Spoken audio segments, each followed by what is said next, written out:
Hello dear student, कैसे हैं आप सब। आई होप आप सब अच्छे होंगे।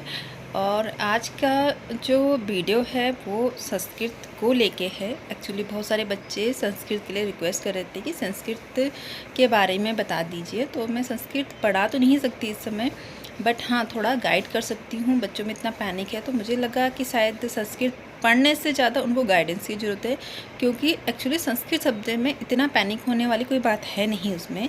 तो पैनिक होने का रीज़न हो सकता है कि उसके बारे में बेसिक चीज़ नहीं है। बेसिक चीज़ क्या है, सबसे ज़्यादा बच्चे मेरे हिसाब से डर रहे होंगे कि संस्कृत में लिखा पढ़ा कैसे जाए। तो बेसिक पेपर संस्कृत का है डीएलएड में, हरियाणा डीएलएड की बात करी, अदर जगह की नहीं।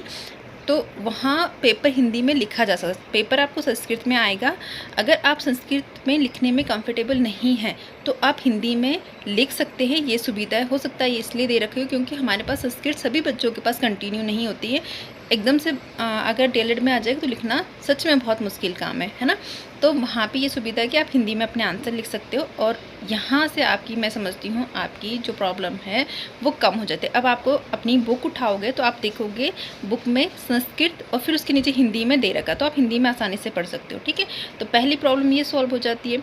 दूसरी दिक्कत इसलिए नहीं है क्योंकि हर क्वेश्चन में आपको चॉइस है। अगर दो क्वेश्चन पूछे तो ऑब्वियसली 3 क्वेश्चन दे रखा तो 3 में से 2 पूछना, कहीं 2 दे रखे होंगे आपको 1 क्वेश्चन करना है। दूसरी और तीसरा सबसे बड़ा जो पॉइंट है, आपको 15 नंबर के डायरेक्टली क्या आ जाते हैं, मल्टीपल चॉइस क्वेश्चन आ जाते हैं, जिनको आपको क्या करना है, वहीं से आंसर को छांटना है। लेकिन हाँ, वो ऐसे ही नहीं होंगे, आपको पढ़ना पड़ेगा। लेकिन वो ये होता है कि आपने अगर एक बार थ्रूली पढ़ भी ली बुक तो आप इजीली कर जाते हैं वहाँ पे, है ना, इतनी दिक्कत नहीं आती है। दूसरा है आपका पेपर ओनली 35 नंबर का है, तो बहुत ज़्यादा टेंशन लेने वाली बात नहीं है। तो लास्ट में कई बार टाइम भी मिल जाता है। पिछली बार तो पेपर होने के बाद जो संस्कृत का पेपर तो लगभग 1 हफ्ते का गैप था उसमें, है ना।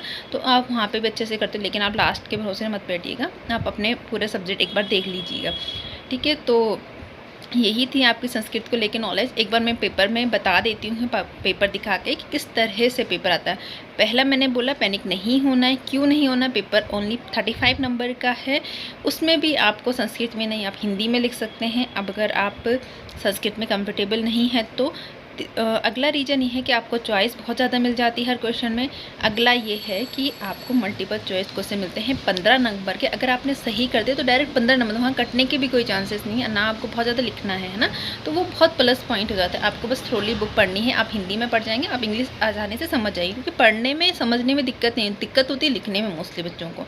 तो आई होप आप समझ रहे होंगे मैं क्या कह रही हूँ। तो मैं आपको एक बार पेपर दिखा देती हूँ लास्ट ईयर का, किस तरह से पेपर पूछा गया था। ये जो क्वेश्चन पेपर है आपका, ये पिछले साल का क्वेश्चन पेपर है। आप देख सकते हैं जैसे कि इसमें फर्स्ट क्वेश्चन है, तो फर्स्ट क्वेश्चन में क्या है, आपको 3 क्वेश्चन दे रखे हैं और 3 में से आपको क्या करना है, केवल 2 क्वेश्चन करना है। पर क्वेश्चन आपका 3 नंबर का।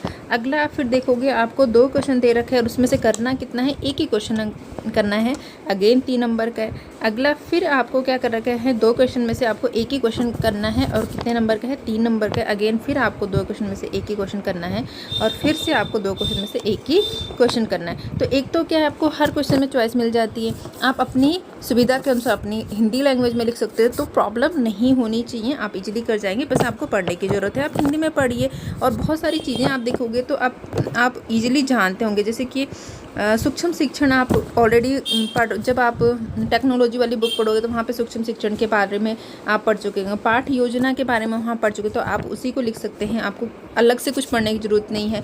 आप ऋग्वेद के बारे में, यजुर्वेद के बारे में ऑलरेडी कुछ ना कुछ जानते होंगे। तो अगर आपने नहीं भी पढ़ा होगा आप पढ़ सकते। इसका मतलब ये नहीं कि आपको पढ़ना है, आपको बस एक बार रीडिंग ज़रूर माननी है आपको, ताकि आपने सबकॉन्शियस में जो बातें हैं आपको अपने वेद को लेके वो सामने आ जाएंगे और पेपर में आपको ज़्यादा मेहनत नहीं करनी पड़ेगी याद करने के लिए। ठीक है, तो एक ये हो गया और इस तरह से ये हो गया। ठीक है, अब आप यहाँ देखिए, तो अगर आप खंड खा की बात करेंगे तो इसमें आपको मल्टीपल चॉइस क्वेश्चन मिल जाते हैं। जैसे कि यहाँ पे कालिदास की क्या रचना पूछी कि इसमें से कौन सी कालिदास की रचना है, तो आपको इस बारे में लिखना है। ठीक है, इस तरह से ये पेपर आप अगर चाहते हैं तो एक बार इसको पॉज करके पढ़ लीजिए। मैं इसको स्क्रॉल करके आपको पूरा दिखा देती हूँ। इसमें जो है 15 क्वेश्चन हैं जो कि 15 मार्क्स के हैं और आपको करने में दिक्कत नहीं आएगी।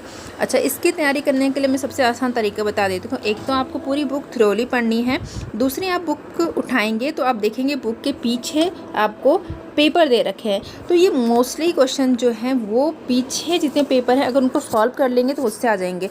लगभग आप मान के चलिए कि 80 से 85% जो क्वेश्चन हैं आपके पीछे से आ जाएंगे। मतलब 10 नंबर से 10 क्वेश्चन से ऊपर आप पीछे के पेपर से ही आपको क्वेश्चन मिल जाएंगे, ये 100% गारंटी है।